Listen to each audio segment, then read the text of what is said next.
ईश्वर से सीधा संपर्क कैसे करें? क्या आपने कभी शांत रात को आसमान की ओर देखते हुए खुद से ये सवाल पूछा है, क्या कोई सच में मुझे कोई सुन रहा है? हम सभी की ज़िंदगी में ऐसे पल आते हैं जब लगता है कि इस पूरी दुनिया में अगर कोई सच में समझ सकता है तो वो सिर्फ ईश्वर है। लेकिन फिर भी वही सबसे बड़ा सवाल हमारे दिल को कचोटता रहता है। मैं ईश्वर से बात क्यों नहीं कर पाता? वो मुझसे दूर क्यों लगता है? आज हम आपको एक ऐसी यात्रा पर ले जाने वाले हैं जो न केवल ईश्वर के करीब लाएगी बल्कि आपको ये एहसास भी कराएगी कि वो आपके अंदर ही है, हर श्वास में, हर भावना में, हर पल में। परमहंस योगानंद जी ने कहा था कि ईश्वर को पाना कोई कल्पना नहीं बल्कि अनुभव है, और इस अनुभव की शुरुआत होती है भीतर उतरने से। ईश्वर तक पहुंचने के लिए किसी पहाड़ पर चढ़ना जरूरी नहीं, किसी जंगल में तपस्या करना जरूरी नहीं। असली यात्रा बाहर की नहीं, अंदर की होती है। जिस दिन आप अपनी अंतर आत्मा की आवाज़ को सुनने लगते हैं उसी दिन से आपकी बातचीत ईश्वर से शुरू हो जाती है। लेकिन सच तो ये है कि आज का इंसान बाहर की आवाज़ों में इतना उलझ गया है कि भीतर की पुकार सुनाई ही नहीं देती। मोबाइल की नोटिफिकेशन, सोशल मीडिया और हर वक्त व्यस्त रहने की आदत में हमें अपने ही अस्तित्व से काट दिया है, और ऐसे में हम सोचते हैं कि ईश्वर खामोश है, जबकि असल में हम ही चुप नहीं हुए।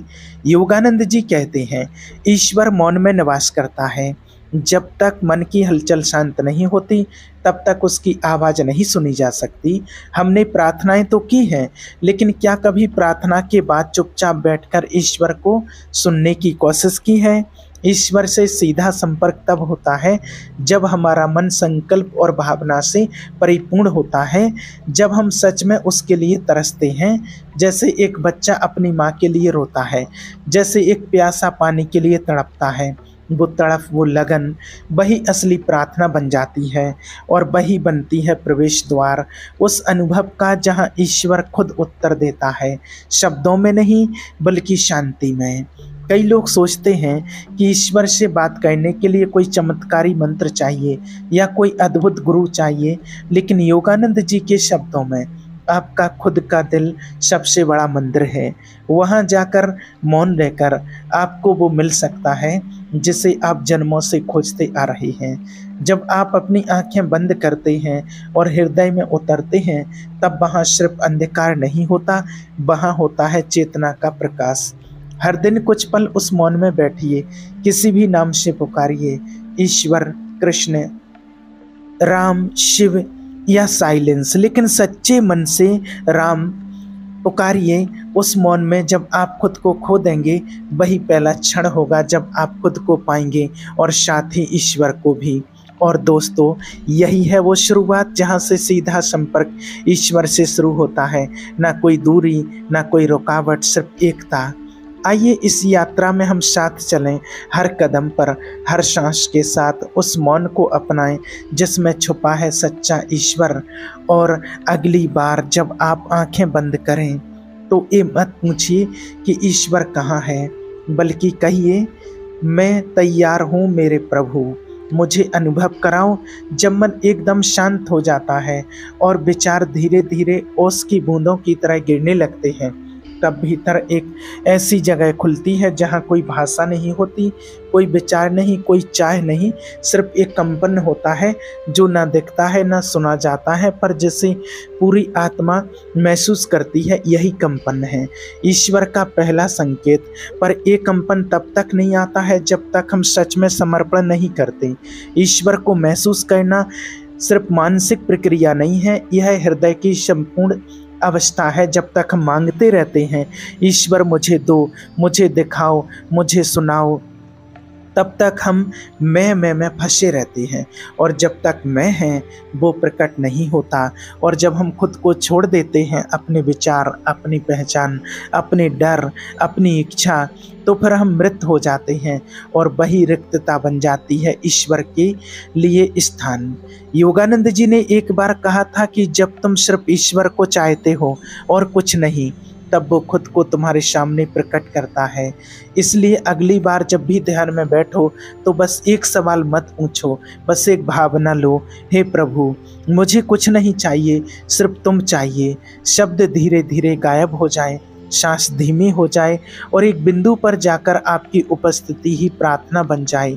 वहाँ शब्दों की ज़रूरत नहीं, वहाँ चाहने की भी ज़रूरत नहीं, वहाँ सिर्फ प्रेम होता है, शुद्ध मौन, निर्वात प्रेम, और यहीं से शुरू होता है संपर्क। ईश्वर उत्तर देता है, कभी एक गहरे शांति के रूप में, कभी एक दिव्य झुरझुरी के रूप में, कभी आंखों से निकलते हुए अश्रुओं की गर्माहट में, कभी ऐसे लगता है कि कोई पास खड़ा है अदृश्य लेकिन इतना सजीव। कभी मन में अचानक एक प्रकाश की लहर दौड़ जाती है और आपको पता नहीं होता कि वो कहाँ से आई, लेकिन आप जानते हो वो वही था। याद रखना, ईश्वर से संपर्क चमत्कार की तरह नहीं आता, वो आता है प्रेम की गहराई में, मौन की गहराई में, साधना की निरंतरता में। बहुत लोग जल्दी हार मान लेते हैं, एक दो दिन ध्यान किया, कुछ महसूस नहीं हुआ और कह दिया ईश्वर नहीं है।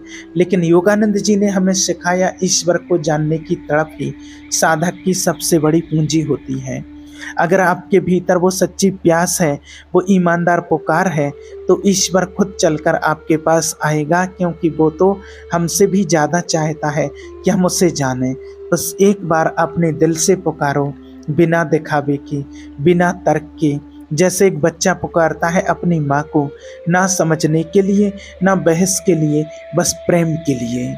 और जब आप उस शब्द प्रेम के, उस प्रेम के क्षण में पहुँचते हैं तो ईश्वर कोई अलग सत्ता नहीं लगता, बल्कि आप समझते हैं मैं ही वो हूँ, और यही है वो सीधा संपर्क जिसकी खोज में हम जन्मों से भटक रहे थे। अब जब आपने ईश्वर से संपर्क करना शुरू कर लिया है तो सवाल ये उठता है, उस संपर्क को स्थायी कैसे बनाएं? क्योंकि अगर हम थोड़े समय तक शांति में डूबे, फिर से हलचल में आ गए, तो उस दिव्य अनुभव का प्रभाव कम हो सकता है, हम फिर से भटक सकते हैं। तो कैसे हम उस दिव्यता को हर क्षण में अनुभव करें? पहली और सबसे महत्वपूर्ण बात, ध्यान की निरंतरता। जो पहला अनुभव आपने प्राप्त किया वो बस एक शुरुआत थी, लेकिन ध्यान की साधना को लगातार बनाए रखना है।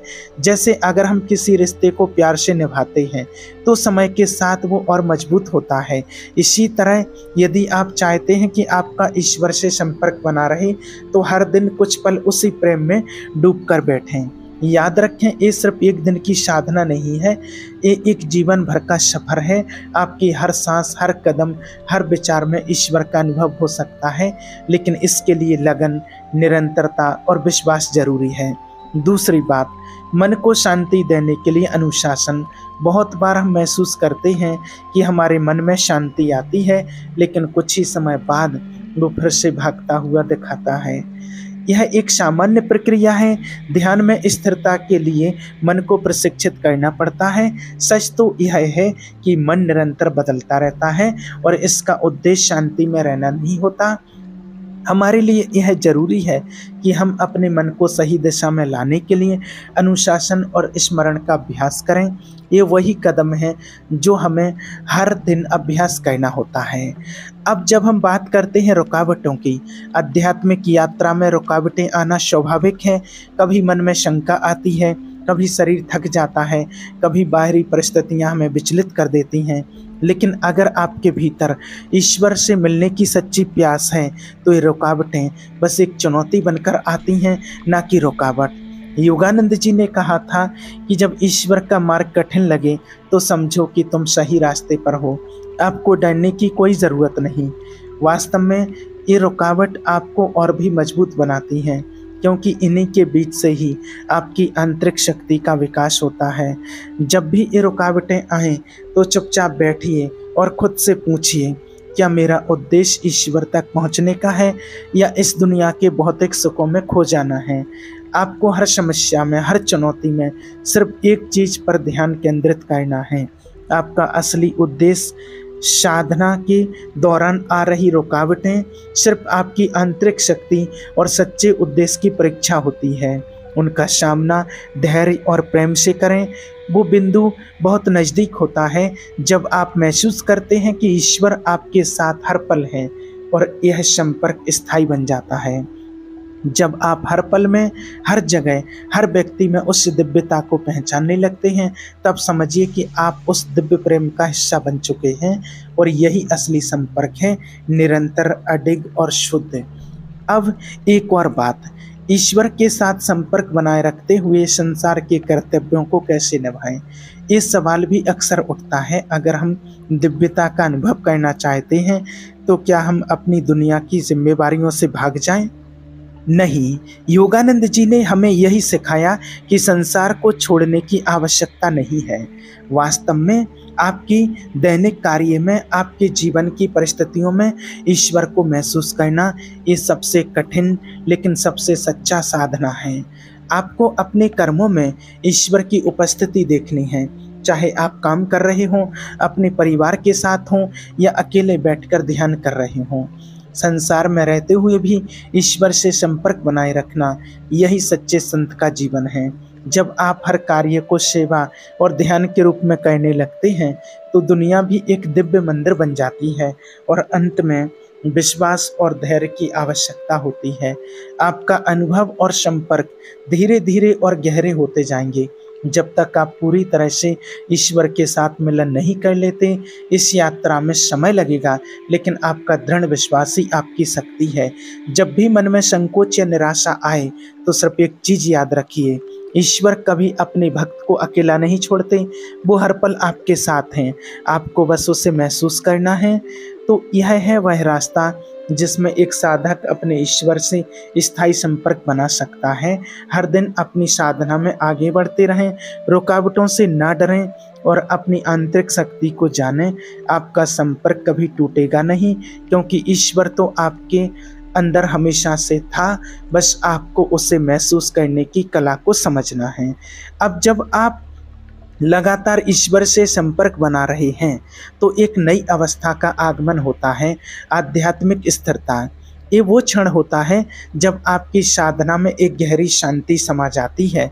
आप हर दिन उस दिव्य ऊर्जा से जुड़ते हैं और संपर्क की गहराई महसूस करते हैं। लेकिन सवाल ये है कि जब आपका संपर्क स्थिर हो जाए तो क्या होता है?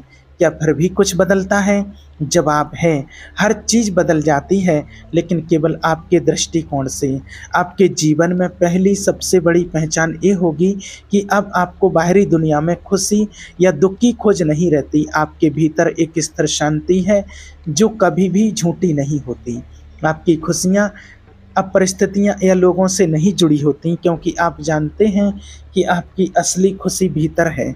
सच में जब आप ईश्वर से जुड़े होते हैं तो आपको एहसास होता है दुनिया आपके भीतर की परछाई है। जो आप महसूस करते हैं वही आपके भीतर की दुनिया बन जाती है। अब आंतरिक परिवर्तन की बात करें, आपका दृष्टिकोण धीरे धीरे बदलने लगता है। आपका गुस्सा, दुख और द्वंद्व धीरे धीरे खत्म होने लगते। आप किसी भी परेशानी में अपनी शक्ति और संतुलन को बनाए रखते हैं, क्योंकि अब आप जानते हैं कि ये सिर्फ क्षणिक आंधी है जो धीरे धीरे शांत हो जाएगी। आप में एक नई शक्ति का संचार होता है, साहस और धैर्य जो पहले कहीं नहीं थे। जब आपका ईश्वर से संपर्क स्थिर हो जाता है तो आपके जीवन में एक और बदलाव आता है। आपका दृष्टिकोण हर किसी के प्रति बदलने लगता है। आप उन लोगों को भी समझने लगते हैं जो पहले आपको नापसंद थे या जिनसे आप संघर्ष करते थे। आपका प्रेम अब शर्तों पर आधारित नहीं है। आप समझते हैं कि हर इंसान में उस दिव्य ऊर्जा का अंश है और आप हर किसी को उसी दृष्टिकोण से देखने लगते हैं। आपका मन, आपका हृदय अब किसी से दोष या घृणा नहीं करता। आपका संसार अब एक साथ जुड़ी हुई जगह बन जाता है। शांति, प्रेम और समझ का अनुभव। लेकिन बाहरी परिवर्तन भी होते हैं। आपके जीवन में एक शांतिपूर्ण और संतुलित वातावरण बनने लगता है। आप महसूस करते हैं कि आपके आसपास के लोग भी आपकी ऊर्जा से प्रभावित हो रहे हैं। आपके रिश्ते गहरे होते जाते हैं, आपके परिवार, दोस्तों और सहयोगियों के साथ। जैसे ही आप अपने संपर्क स्थित करते हैं, अपना संपर्क स्थिर करते हैं, ये लोग भी आपके साथ उस प्रेम और शांति की ऊर्जा साझा करने लगते हैं। और आपको धीरे धीरे एहसास होता है कि आपकी साधना न केवल आपके लिए बल्कि आपके आसपास हर व्यक्ति के लिए लाभकारी है। साधक के जीवन में एक और महत्वपूर्ण परिवर्तन आता है, उससे जीवन की वास्तविकता का गहरा बोध होने लगता है। वो समझने लगता है कि जीवन एक यात्रा है और उसका उद्देश्य सिर्फ भौतिक सुखों का संग्रह करना नहीं बल्कि आत्मज्ञान प्राप्त करना है। हर छोटी सी घटना अब एक बड़े उद्देश्य का हिस्सा लगने लगती है। आपके जीवन में हर समस्या और चुनौती अब एक अवसर की तरह महसूस होती है, एक अवसर जिसे आप दिव्य मार्गदर्शन से हल कर सकते हैं। तो आपका दृष्टिकोण केवल व्यक्तिगत नहीं होता बल्कि आप संपूर्ण मानवता और विश्व के भले के बारे में सोचने लगते हैं। आप महसूस करते हैं कि आपका साधना केवल आपके भीतर की यात्रा नहीं है बल्कि इस सभी के भले के लिए है। साधक का जीवन अब हर कार्य में दिव्यता महसूस करता है। वो हर काम को सेवा के रूप में करता है। अब आपकी हर भूमिका, चाहे आप माता पिता हों, शिक्षक हों या किसी कार्य क्षेत्र में हों, ईश्वर की सेवा बन जाती है। आप समझने लगते हैं कि संसार में आपका काम किसी बड़े उद्देश्य का हिस्सा है और वो उद्देश्य है दूसरों में दिव्य प्रेम और शांति फैलाना। अब तक आपने जो अनुभव किया है वही संपर्क का वास्तविक रूप है। यह अनुभव स्थायी और निरंतर होता है और जब ये यात्रा पूर्णता को छूती है तो साधक ब्रह्मांड की लय में अपने हृदय की धड़कन को मिलते हुए सुनता है। जब उसे एहसास होता है कि वो कभी अकेला था ही नहीं, तब एक मौन आशीर्वाद उस पर बरसता है। वह जान जाता है जिसे वो वर्षों से खोज रहा था वो तो सदैव उसके भीतर था। वो ईश्वर को बाहर नहीं बल्कि अपनी हर सांस, हर भावना, हर मौन में महसूस करता है। अब वो कुछ मांगता नहीं, अब वो कुछ चाहता नहीं, अब वो बस ईश्वर में स्थित होता है और ईश्वर उसके भीतर। यही है आत्म साक्षात्कार, यही है उस खोज का अंतिम मोती जिसे पाने के लिए जन्म जन्मांतर की पुकार लगी थी। और जब ये मिलन हो जाता है तो साधक एक गीत बन जाता है जो दुनिया में मौन रहकर भी हजारों हृदयों को जला देता है। अगर इस यात्रा ने आपके हृदय में स्तंभन जगाया हो तो इस प्रकाश को दूसरों तक पहुंचाना मत भूलिएगा। धन्यवाद।